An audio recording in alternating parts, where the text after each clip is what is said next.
Good morning, children. In today's class, we will go with Flying Together Unit 2. See, in my previous class, I had just finished with the lesson. I told you to read out the lesson and I have asked you to write the textbook meanings in your English notebook. Hope you have already done. Now, children, come to page number 36 of your English textbook. Children, just take out page number 36. There it is written like this, let's write. And some of the pictures has been given to you. Okay. It is written like this, the words in the clouds describe something or someone in the story. Name them in the blanks provided. Make sentences. Okay. Now some of the clouds has been there. Some of the adjectives are there written over there. So the first one is, suppose the first one is like this. It's written wise. So what is the specified word used to whom the wise is used in the story? Yes, the old word. So you have seen wise is already written there in that box, in that clouds. So there down you can write old bird. Okay? Written. Now, then it is also asked that you have to write the sentences. So you can write the sentence like this down. The king was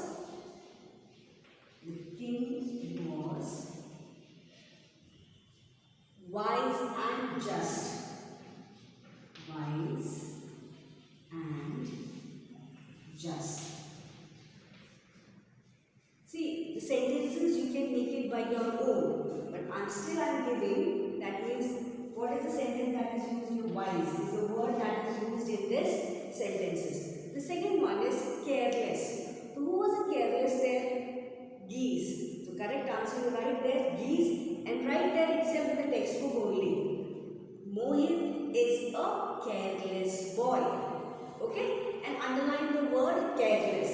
The third one is thick and strong. So you can just write what was thick and strong in the story, children? Very good. The creeper became thick and strong. So you can write a sentence like this. The trunk of the banyan tree is thick and strong. The fourth one is foolish.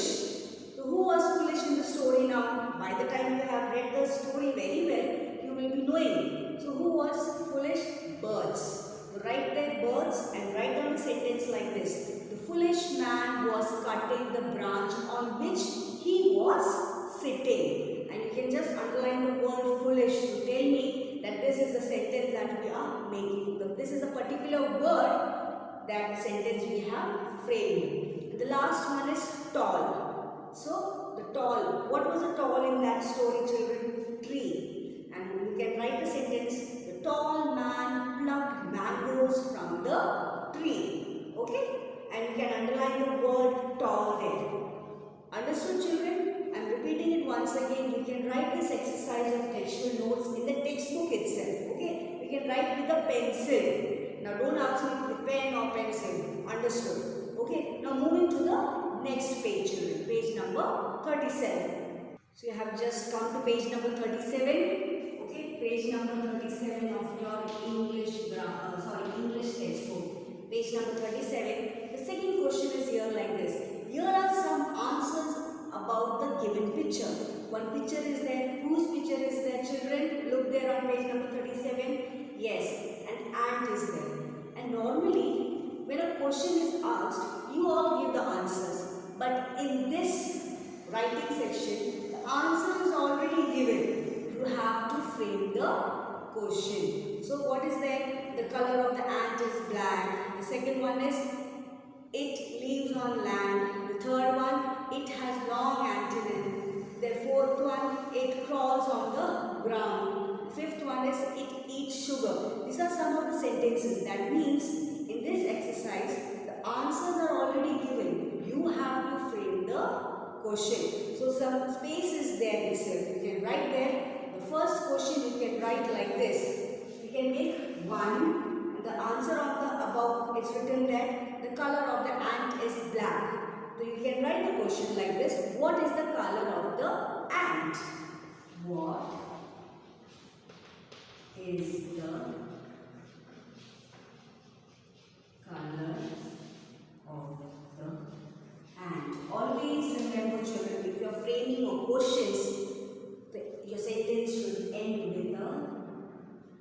question mark. And when you begin a sentences, you always have to write with a capital letter. Understood? The second one, the answer is it lives on land. The question will be where does it live? Very good. The third one, it has two long antennae. The question will be how many antennae has it? How many antennae has it? The fourth one, it crawls on the ground. The question will be how does it move? And put a question mark. The fifth one, it eats sugar. And what will be the answer question, children?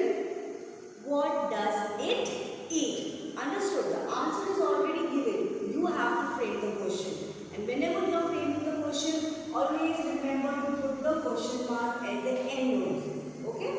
Now moving to the third question, that is filling the blanks.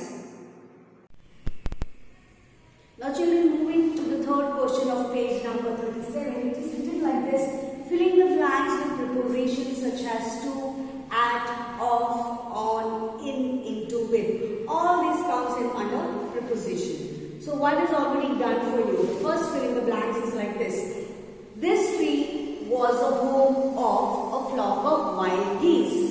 The second blank is he noticed the creeper at. At is a preposition that is used there, at the foot of the tree. The third one, it would be a pity to destroy it. The to is the preposition used there.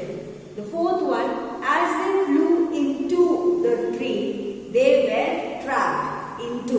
Right there, I-N-T-O, into. The fifth one, the boy ran with the dog. So with is the preposition there. The sixth one, the frog jumped into the well. The seventh one, the girl was thrilled to see her new bicycle. The eighth one, the birds were caught in the nest. The birds were caught in the net. In. And the last one is the children walked on the bridge. On is a preposition. Hope children have done this. Now just turn your page to the page number. Just turn your page, children, now. Now children, you have just turned your page to page number 38. The fourth question is written like this: complete the paragraph with the suitable words from the box. So there is a paragraph written in the filling the blanks format, and some of the helping box is also given there. You have to just take out from the word there itself and you have to write down in your textbook itself. So I will begin like this. One day, as I was walking along, right there, A-L-O-N-G, along the bank of the river, I saw my friend running across the field. Across. Okay? Then he was, the next line, the third line is like this, children. He was calling my name and waving to me. T-O, to me. I stopped and waited. Then after, see it's a full stop there. So you have to begin with a capital letter.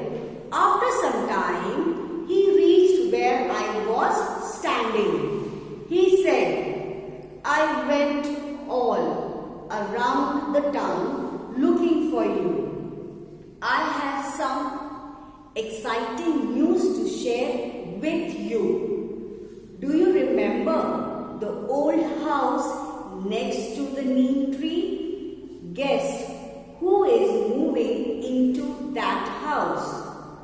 Janak Das, the great magician. Now we can learn lot of magic tricks from him. Okay, I have just read like in the paragraph format. You can also get, along with this video, I will be sending the PDF. So don't worry for that. Okay. Now moving to the fifth question, children.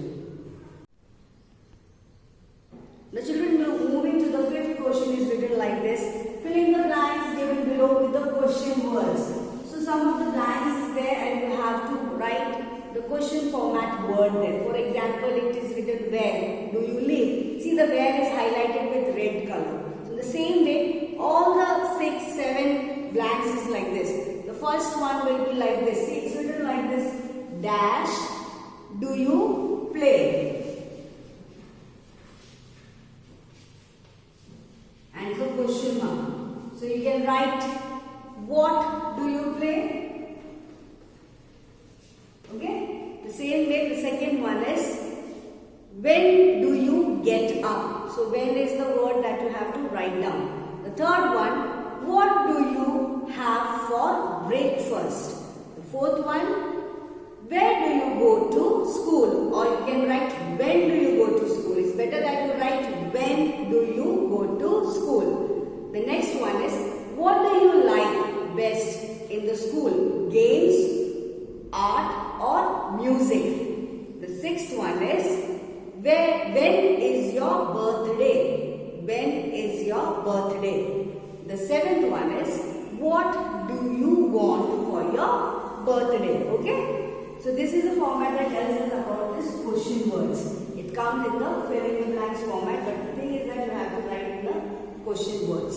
Moving to the next page, children. Now on page number 39, the question number 6 is reference to context. It can also be said that who said to whom and when. Okay, the one and two words has been given there. The first one is like this. Where, well, there's no hurry. The creeper is very small. It would be a pity to destroy it now. So you have read the story, children. So who said this? Yes, the other bird. You can write there the other birds. And the second question is, to whom was it said? Yes, it was said to the wise old bird.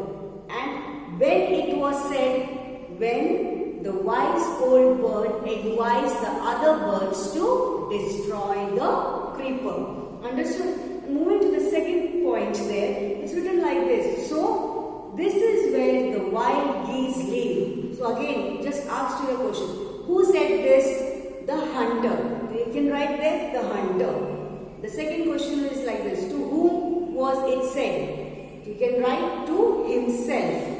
And the last one is, when was it said? The answer will be, when the geese had gone out in search of food and the hunter came to the forest. I know, children, there is no space there. You can just write down in the page number 39 where it is written like, draw the picture of the speaker and above lines.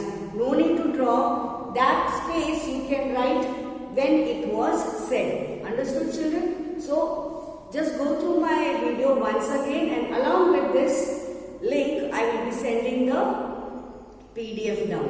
Thank you, children.